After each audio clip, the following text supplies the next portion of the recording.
All righty. Well, it is 12 o'clock, so we'll go ahead and get started. Just again, wanted to welcome everyone to our Koval Homes webinar today. We have a special guest. We have Curtis and Crystal from Matson Land Consulting. Thank you guys for joining us. We're really happy to have you and looking forward to really today's more like just a nice conversation, really. And we're going to have some questions too from the audience. So for those that are joining us, thank you for coming too. We want to tell you, use the Q&A chat feature on Zoom. We can't see you or hear you. There's no raising hands or anything like that. If you have a question about land preparation, feasibility, surveys, those kind of things, what to look for, any question about that, any question at all, please feel free, throw in any questions during the program.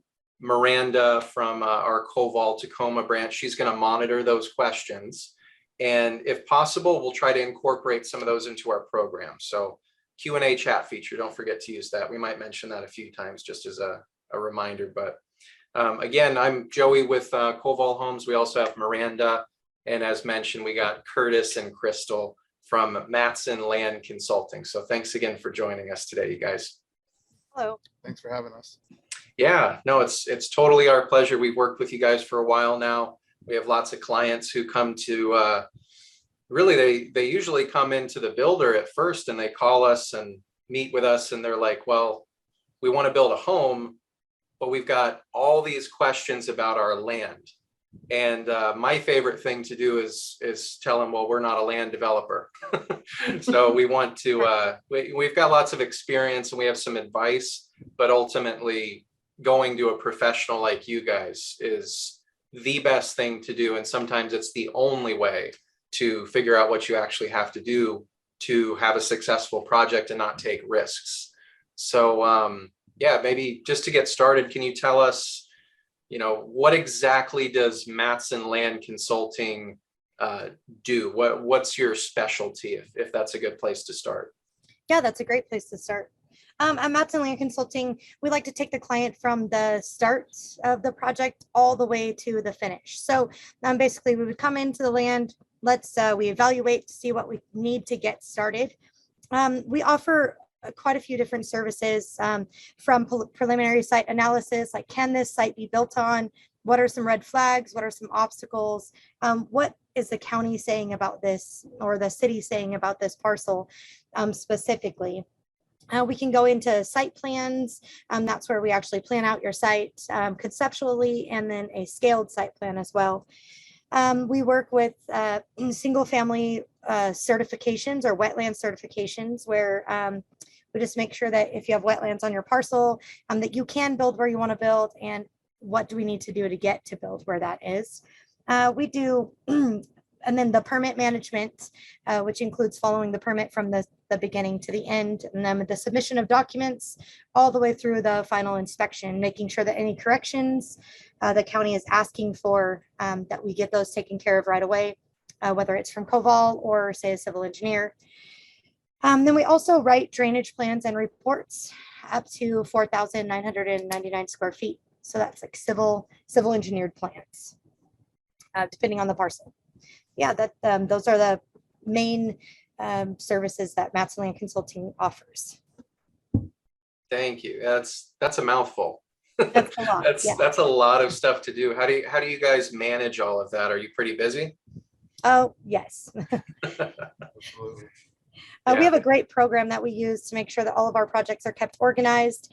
We keep very detailed journals, and then do check-ins with our clients according to the client's preference, either biweekly or monthly check-ins, to let the client know where we're at with the project. Nice. Okay. That's probably really, really important to just be able to keep all the moving parts, you know, moving and not stalled, right? Absolutely. Right. Yeah. Well, I think the most common question that me and Miranda get is, you know, someone comes in and they say, I want to build this Koval home. I got a piece of land I'm looking at, or maybe I just put an offer in on it. And they kind of throw out like it's a pretty vague question, but it's, can I build on this land? So if somebody approaches you with that question, how do you take that, or what's the best way to kind of start that conversation? The first portion of the conversation would go into, I'd look for the red flags on the county website. Do we have wetlands? Do we have steep slopes? Where might be the best place to build on this parcel? We usually try to make a site visit, meet with the client and get their total vision of the property. And then we go into drawing the site plan and placing the home. And then maybe that turns into a project guidance with the county, where we submit our site plan, our conceptual site plan, and we let the county come back with feedback. We analyze each of the comments from the county and decide which way the client wants to go. Maybe there are better areas on the parcel that are more feasible to build, that would take less steps to get there. Okay. I mean, ultimately, it really does come down to what the county says, right? Or the city jurisdiction. Absolutely. Unfortunately, we don't get to fight too much of what the county says. We can work around a few things. For instance, if there's a wetland on the parcel, we can call in a biologist, which I have a trusted group of biologists that we work with. We could call in the biologist and get a buffer reduced. If the client is 100% set on where they want the home, then there are a few things that we could do to get variances and such, but ultimately we have to follow the codes of the jurisdiction that you're in. Okay. Yeah, thank you guys. That makes sense. So if somebody says, you know, I want to see, can my house that I want to build, can it fit on the property? That's usually what that question means. Mm-hmm. Just because anyone would say, well, the property is this big, the house is that big, but you got to think about all the other things, right? What are those other things that go into a land, kind of a site plan? What does that look like? I'm going to let Curtis answer this because he does all of our site plans. While I oversee it, he does the majority of those.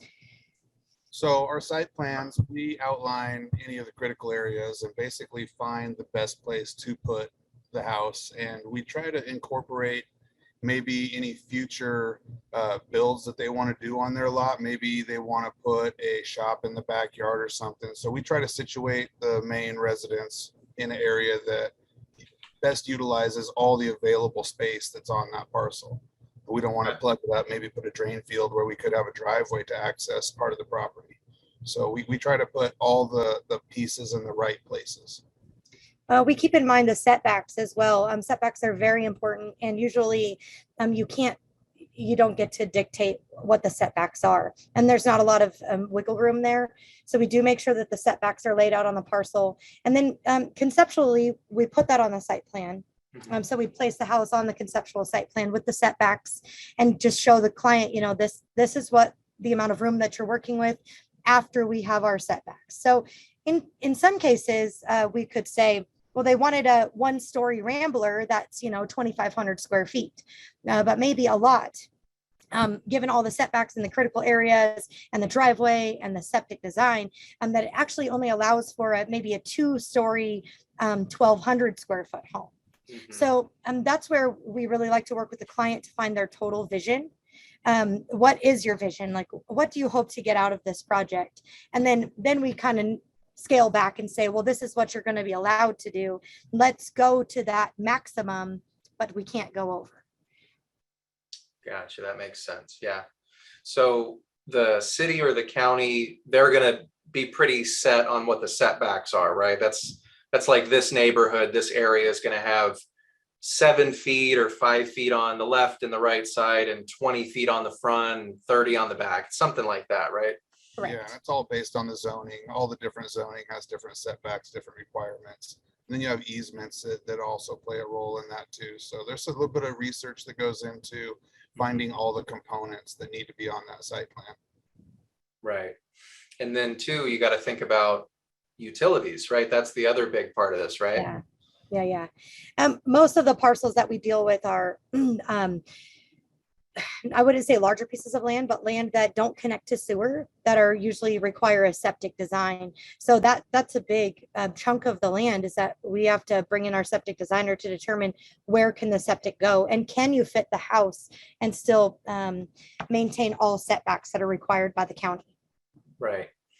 Yeah, because you got to be thinking about a pretty good chunk of that land. If it needs a septic system, there's also the drain field too. There's a long area that's needed. So if you have a house that's, let's say 80 feet wide or 81 feet wide, like our Douglas, and the property is only 110, 115, that might be okay, but how big is the backyard where it can fit something like that, right? Right. Absolutely. And if the soils in the backyard support the septic system too, there could be Right. that it doesn't drain and then you're in trouble. Yeah.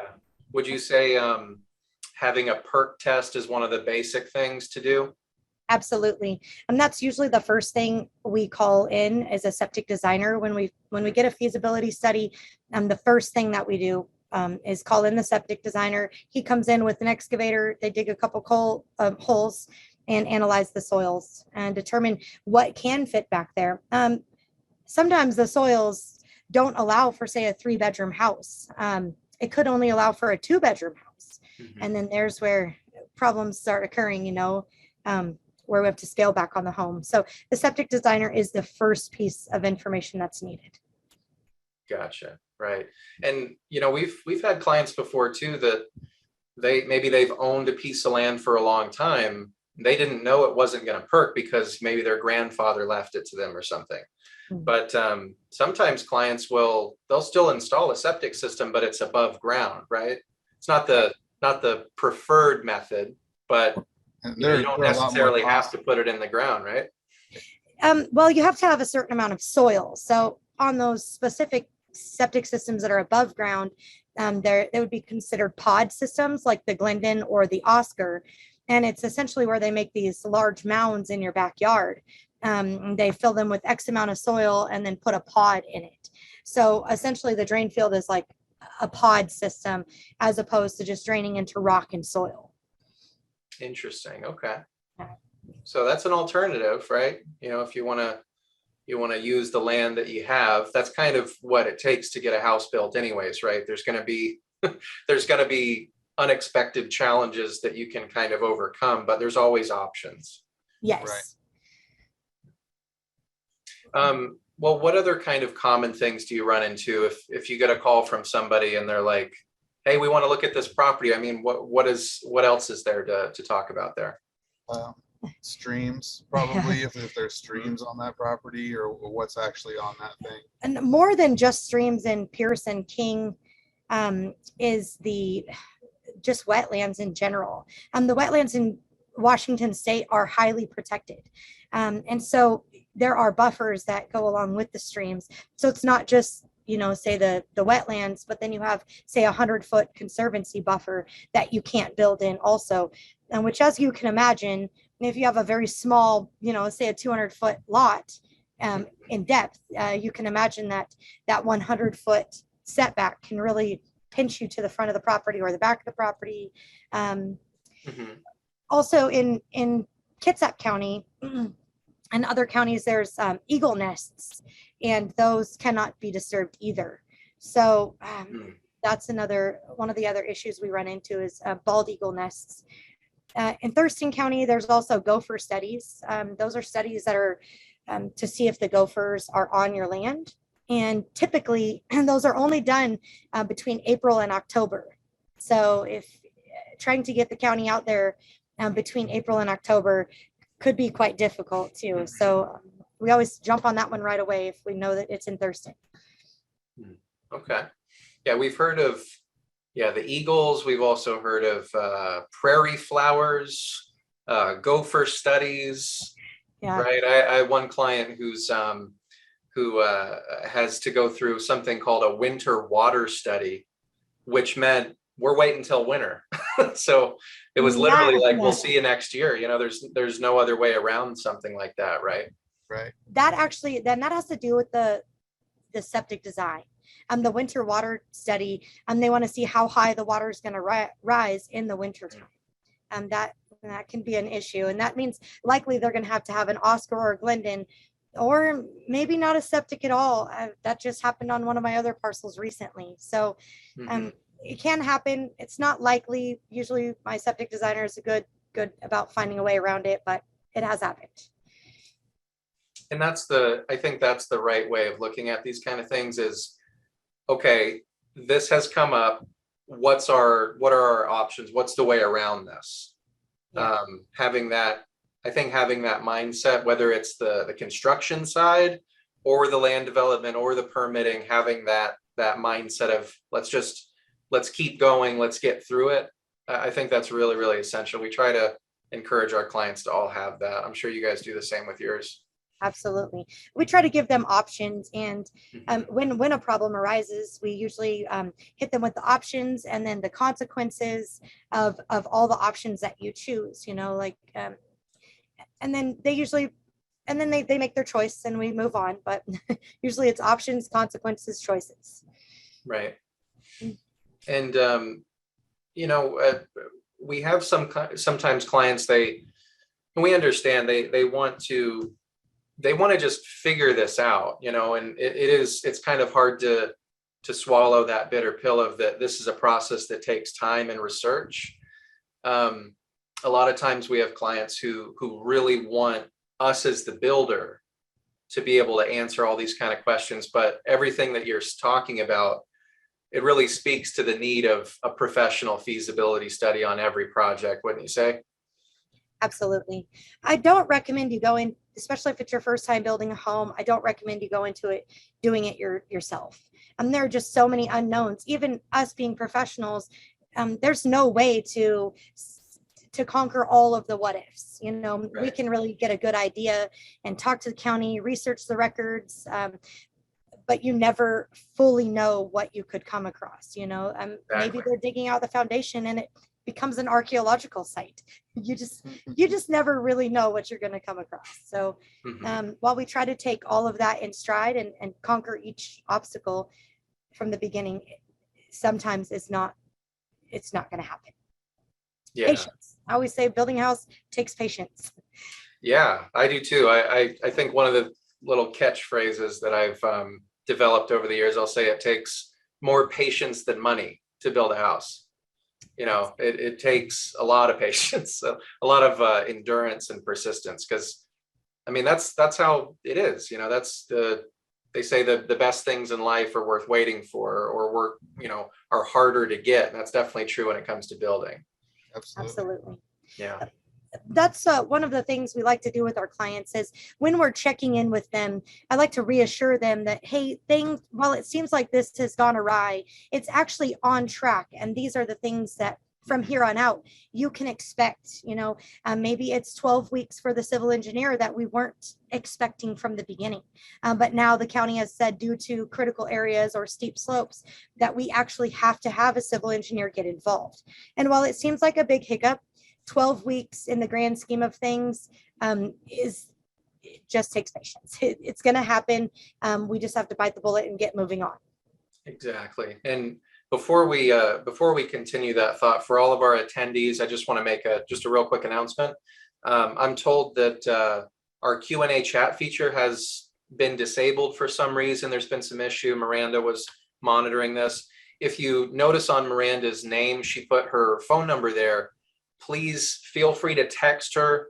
We've got another 10 or 12 minutes left in our meeting today. So send Miranda a text, or if you want to, even give her a call if you had a question you want to pose to Matson Land Consulting. We'll try to get that in today. We apologize for the little Zoom error there. I've never seen that happen before, but Miranda is available if you have a question you want to squeeze in, or if we can't get it in time, please give us a call. If there was a question you wanted to ask, we'll take that question. If we can, we'll answer it ourselves. If not, we'll get back to you with what Matson would have said if we had been able to do this live. So sorry for the little Q&A chat feature mix up there.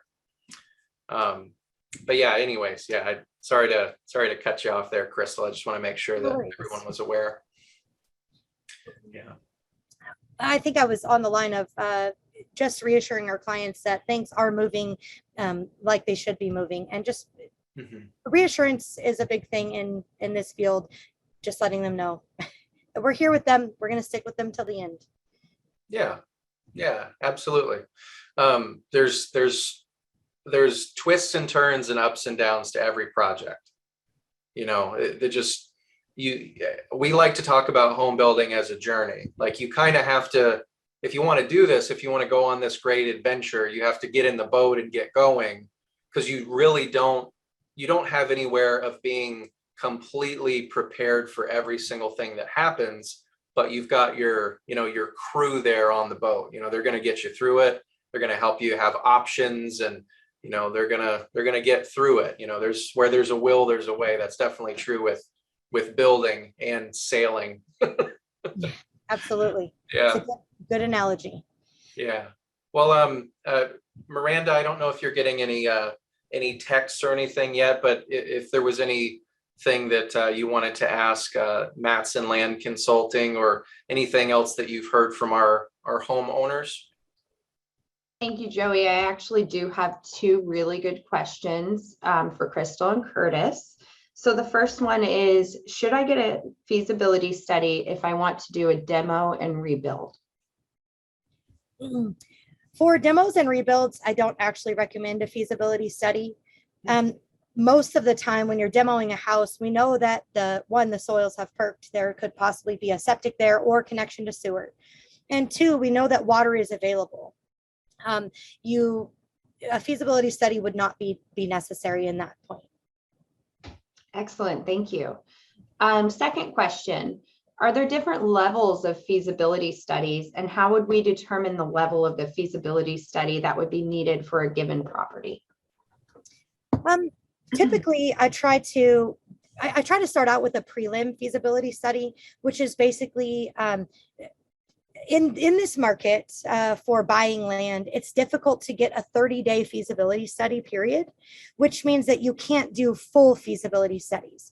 If we're only given a 15-day, that typically the period that you're given determines what type of feasibility we can do. Prelims just mean that I check out the records on the county website or the city jurisdiction website. I reach out to the county, try to do some research. Typically, prelims are about 2 hours of my time. And then I do a rough sketch of where I think the house is best placed, and maybe what size house we can place. So again, the type of feasibility, yes, there are different types. And typically that is determined by how long the seller gives us to do the study.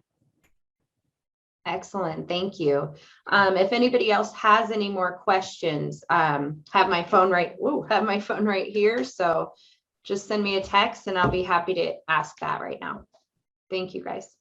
Awesome. Thanks, Miranda. Yeah, we've got another 6 or 7 minutes on here. So yeah, feel free to chime in if there's another one. But yeah, I don't know. I mean, Crystal, Curtis, I mean, are there questions that we haven't asked? Are there other important things that we should know? Got a lot covered so far, honestly. Yeah, maybe we could outline the difference between a civil engineered plan, or maybe the clients don't understand what a civil engineer does, that maybe I could help break that apart. In Pierce County, or in most of the west side of Washington, a civil engineer is required, a licensed civil engineer is required if you go over 5,000 square feet of impervious surface. Impervious surface is anything that is not natural vegetation. So roof lines, which include overhangs, patios, sidewalks, decks that are above 30 inches. Why that matters, it does. Impervious, right? Yeah, impervious. Driveways. A lot of times the clients think, well, I have a 4,000 square foot house and I want to have a 100-foot long driveway. Within that 100-foot long driveway, we have to meet the requirements for the emergency vehicle access, which means that typically it's 12 feet wide. So if you take 12 feet wide by 100 feet, you're looking at 1,200 square feet. we're now over the limit of the 5,000 square feet. I can write drainage plans up to the 4,999 square feet in Pierce County. Their drainage plans and reports. That's just another service we offer, but it does matter with the impervious surface calculations. I just like clients to know impervious surface means essentially anything that's not natural vegetation. Gotcha. Okay. Something that the rain and the water is going to shed off of, right? Absolutely. Yeah. The water's got to go somewhere. And displacement is a big thing. You know, we can't displace the water onto the neighbor's property. Right. So you have to. You could, but they would hate it. Oh yeah, they would not like you again. It would not be nice neighbors. So we just have to make sure that our stormwater mitigation, once construction is finished, it's flowing to the correct place. Right. So that's important to just tell my clients from the very beginning. You know, a lot of people want to have a 150, 200 foot long driveway to this peaceful piece of property in the back. And a lot of times that's not feasible without spending an extra $7,000. Which is what civil engineers cost. So right. That's an important cost to factor in. Yeah, that is important. So yeah, being prepared ahead of time for those at least being prepared for the possibilities. Mm-hmm. I think me and Miranda both do this with our clients. We go back and forth between, you know, we really want to encourage them, you know, this is most likely possible. Most of these things, even if you run into a snag, we can get through it. We want to stay optimistic. And then on the other end, we can talk about those variables. We can even talk about nightmare situations.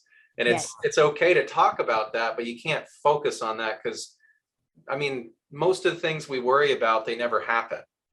Or if they do like come up, well, okay, here's option A, option B, we can get around it. So I think staying optimistic is the right thing, right? And hiring a civil engineer is not a bad thing per se, because it does allow you, like she said, if you want to have a 200-foot driveway with your little piece of paradise in the middle of the forest, then you're going to pay for it. If it's within your budget, then it would be in your best interest to explore that route. Right.